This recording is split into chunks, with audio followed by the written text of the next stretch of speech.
Ilustrísimo Señor Deán de esta Catedral Primada, concelebrante, muy ilustre Señor Maestro de Ceremonias, querida vida consagrada, siervas guadalupanas de Cristo Sacerdote,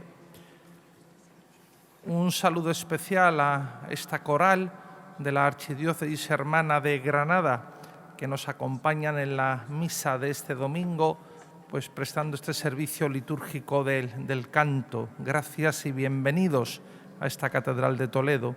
Queridos hermanos y hermanas, quienes participáis aquí de esta Eucaristía y aquellos que os unís a través de nuestra emisora, de nuestro canal diocesano de televisión. Seguimos nuestra peregrinación por el tiempo pascual. Esta cincuentena que comenzaba en la noche del Sábado Santo, en la Vigilia Pascual, y que se extiende durante 50 días hasta la solemnidad de Pentecostés. Uno de los tiempos litúrgicos llamados tiempos fuertes del año litúrgico, que nos permite ir profundizando, reflexionando, meditando en la riqueza y en el carácter central y fundante que tiene la resurrección de Jesús en nuestra fe. Es un tiempo rico en palabra de Dios, cada día tiene lecturas propias y también los domingos. En la liturgia de la palabra de este domingo hemos visto en la primera lectura el libro de los Hechos de los Apóstoles, que leeremos durante toda esta cincuentena pascual, uno de los 5 discursos que recoge el libro de los Hechos de los Apóstoles de Pedro, o 5 predicaciones, si quieren ustedes, de Pedro. Este acontece inmediatamente después, esta predicación, este anuncio que hemos escuchado hoy, después de la curación del paralítico, cuando él, juntamente con Juan, iban hacia el templo, un paralítico, un pobre, les pide limosna, y él dice que no tienen oro ni plata y le curan en nombre de Jesús resucitado, de Jesús Nazareno. Para los que son de Toledo y conocen bien nuestra catedral, es la imagen que preside el retablo de la capilla de San Pedro, donde habitualmente se celebra la misa de una. Y en esa predicación, en ese anuncio de Pedro, hay unos elementos que se repiten en cada uno de esos 5 discursos, 5 predicaciones que recoge el libro de los Hechos y que nos habla de cuál fue el mensaje originario que los apóstoles anunciaron, es decir, cuál fue la predicación originaria de la Iglesia. Y es la proclamación del misterio pascual del Señor, de su muerte y de su resurrección. Y con valentía, con parresía, con ese término que le gusta al Papa Francisco, Pedro les dice: ese Jesús de Nazaret que vosotros despreciasteis y que vosotros mandasteis a la muerte, Dios lo ha resucitado. Y ahora es el Salvador. Primer anuncio. Segundo, una oferta de salvación. Convertíos, arrepentíos. Porque la resurrección de Jesús es buena nueva. Si el evangelio significa buena noticia, significa buena nueva, es especialmente buena nueva por este anuncio de la resurrección, también por otros elementos de la vida de la predicación de Jesús, pero especialmente y principalmente es buena nueva por este anuncio de que Cristo ha resucitado.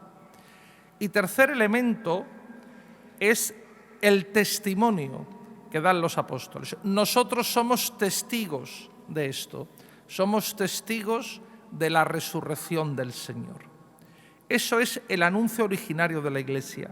Y en toda la predicación de la Iglesia a lo largo del espacio-tiempo de la historia y también en toda acción pastoral de la Iglesia, sea la que sea, en el ámbito del servicio de la palabra o del servicio de la caridad o en el servicio litúrgico cultural, en el fondo hay ese anuncio de la resurrección del Señor como buena nueva para nosotros porque nos ofrece su perdón, su reconciliación, la vida nueva, en la cual participamos por el sacramento del bautismo y el compromiso como los apóstoles de ser testigos del resucitado que recibimos en el sacramento de la confirmación. Y esa vida nueva que hemos recibido en el bautismo, comprometida en la confirmación, se alimenta, se fortalece, se actualiza con la celebración de la Eucaristía. Porque el Jesús que recibimos en la Eucaristía no es un Jesús muerto, es el Jesús resucitado, es el Jesús vivo por siempre y para siempre.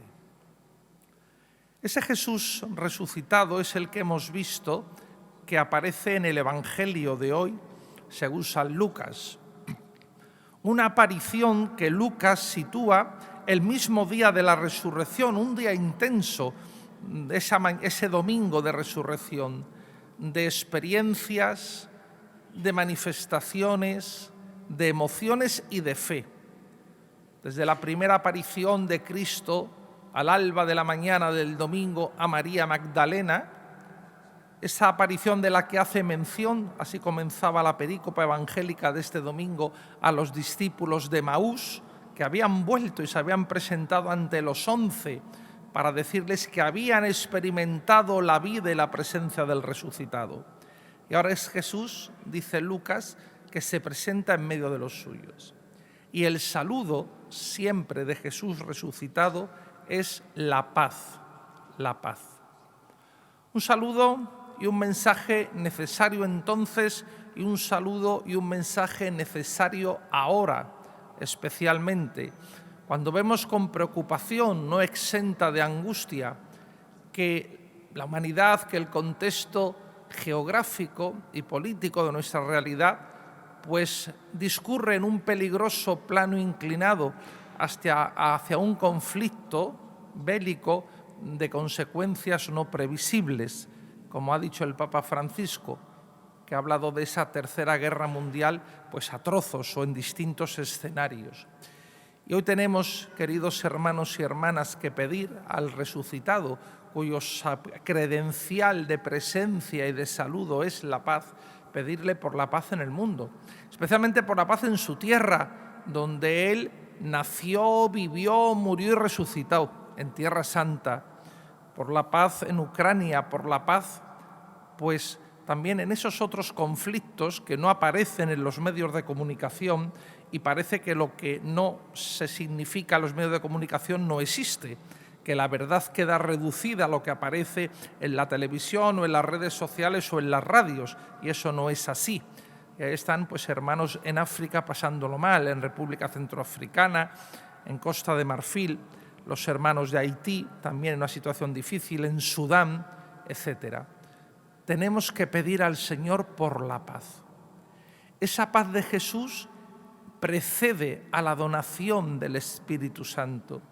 Esa paz de Jesús tenemos que dejar que se deposite en nuestros corazones, porque si nosotros no estamos en paz con Dios, en paz con nosotros mismos y en paz con los hermanos, no podemos ser artífices de paz.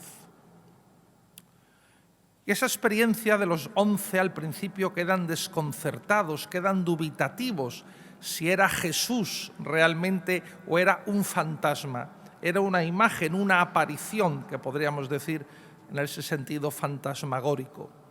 Y Jesús les convence y les da pruebas de que es Él, vivo, es verdad, con una vida distinta de la nuestra. La resurrección de Jesús no es un simple volver a esta vida, como aconteció con Lázaro, con la hija de Jairo o con el hijo de la viuda. Volvieron a esta vida, pero luego Lázaro murió, el hijo de la viuda murió, la hija de Jairo murió.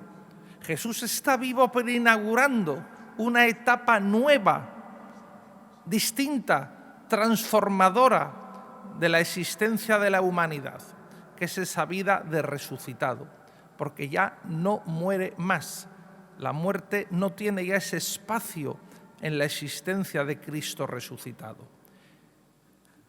Y convence a los apóstoles diciendo que le toquen de que no es un fantasma, que es Él en su realidad corpórea, en la misma realidad con la que habían convivido durante su mensaje, su predicación en Galilea, en Jerusalén, por los espacios de Tierra Santa. Y los apóstoles pasan de la incertidumbre, de la sorpresa, del miedo, de la incredulidad, a la aceptación de la fe. Y de nuevo ese encargo que les da anunciar esa buena noticia desde Jerusalén al resto del mundo. Esa es la buena nueva del Evangelio y esa es de lo que nosotros tenemos que ser apóstoles y testigos, como testimoniaba Pedro en la primera lectura que hemos escuchado. Pues queridos hermanos, queridas hermanas, encontrémonos también nosotros con el resucitado, hagamos experiencia del resucitado. Nosotros no le vemos resucitado así como lo vieron los apóstoles, pero acuérdense el domingo pasado esa bienaventuranza que dijo Jesús cuando Tomás, el apóstol Tomás, exigió tocarle las heridas de las manos, tocarle la herida del costado para creer. Y Jesús le dice: Tomás, porque has visto, has creído. Bienaventurados los que crean sin haber visto. Nosotros creemos por el testimonio de esos testigos que desde el primer momento se ha ido sucediendo a lo largo de la historia de la humanidad. Ese testimonio que fue fundante del mensaje y del anuncio de la resurrección. Y encontramos a Jesús, nosotros tenemos oportunidad de encontrarle vivo en la celebración litúrgica, especialmente en la Eucaristía, en los otros sacramentos en los cuales ofrece la vida nueva a los hombres y las mujeres. Le encontramos también en la vivencia, en la vida comunitaria de la Iglesia, en toda su expansión de testimonio y de acción pastoral. Y sobre todo tenemos que buscar a Jesús en nuestro corazón, dejarnos tocar por Él, abrirnos a la gracia nueva del resucitado, acoger, aceptar, responder desde el compromiso de nuestra libertad a ese regalo que Jesús nos ha hecho: bautismo, confirmación, Eucaristía. 3 sacramentos que nos sirvan para vivir este tiempo pascual y para así encontrarnos con Jesús.